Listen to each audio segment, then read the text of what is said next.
Do you want more success, more growth, more results? Then it's time for the Boundless Success Accelerator from the Modern Observer Group. This isn't your average coaching program. It's where top performers come to dominate. Weekly group sessions, on-demand coaching, a community that's got your back, and a power-packed library of tools to supercharge your business and career. No more excuses, no more waiting. Get in, level up, and start building the life you've been dreaming about. Visit us at modernobserver.com/boundlesssuccess to join today. Let's get you to the next level. We're here because the news is being distorted. We're here because people are being inundated with misinformation on social media. We're here because people are being judged guilty until proven innocent. We are fighting back with facts. This is not a safe zone, so buckle up, Buttercup. This is the raw, naked truth.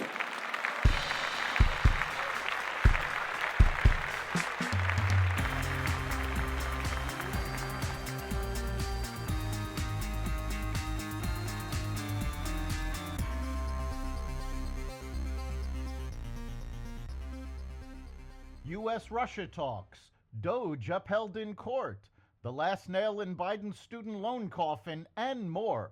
Welcome to the Raw Naked Truth. I'm your host, Eric Lopkin, and here's the news you need to know. The U.S. and Russia talked without Ukraine. Senior officials from both countries, including U.S. Secretary of State Marco Rubio and Russian Foreign Minister Sergei Lavrov, met in Saudi Arabia yesterday for the first high-level talks in years to discuss the war in Ukraine. Notably absent were any Ukrainian officials, namely President Zelensky, who postponed a different trip to Saudi Arabia to protest being left in the cold. The U.S. allies in Europe and experts around the world have expressed concern that the talks are likely to end on favorable terms for Putin and Russia. In addition to negotiating how to end the war, the officials also reportedly discussed the potential to rekindle business ties between the two countries, which were largely severed following Russia's invasion of Ukraine in 2022.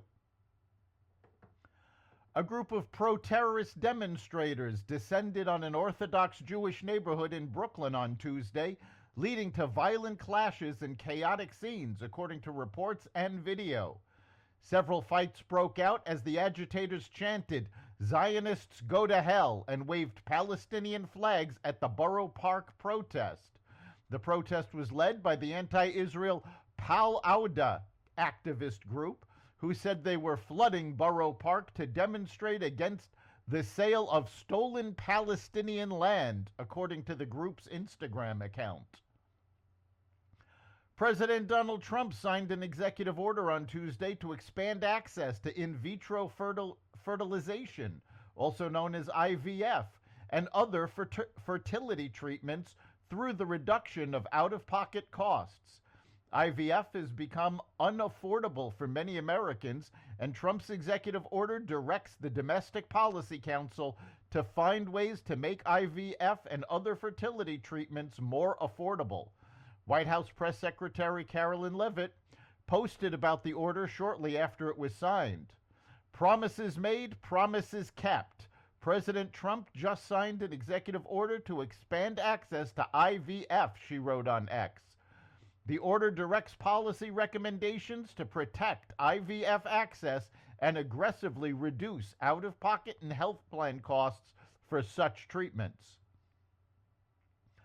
A federal judge on Tuesday declined to block Elon Musk's Department of Government Efficiency from accessing government data or firing federal employees.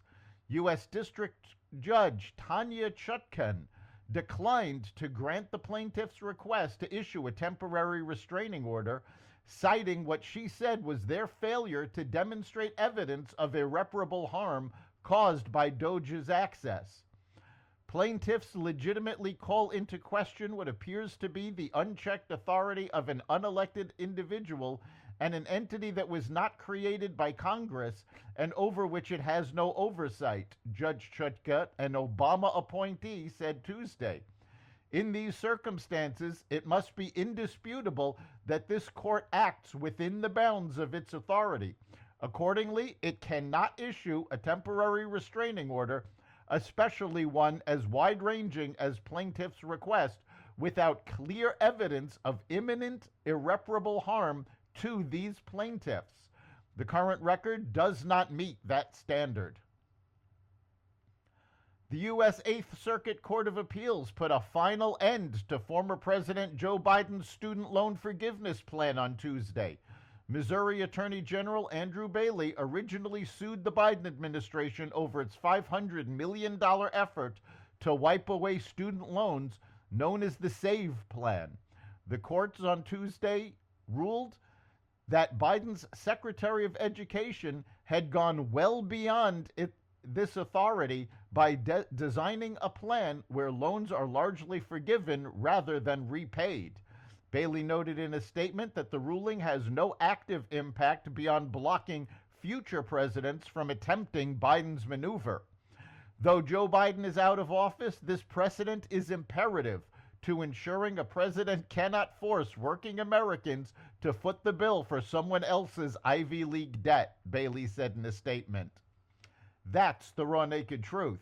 You can catch every episode of The Raw Naked Truth at xvadio.com, the Apple Podcasts app, YouTube, Rumble, Spotify, iHeartRadio, Audible, Amazon Music, and other platforms that respect freedom of speech. We'll see you next time.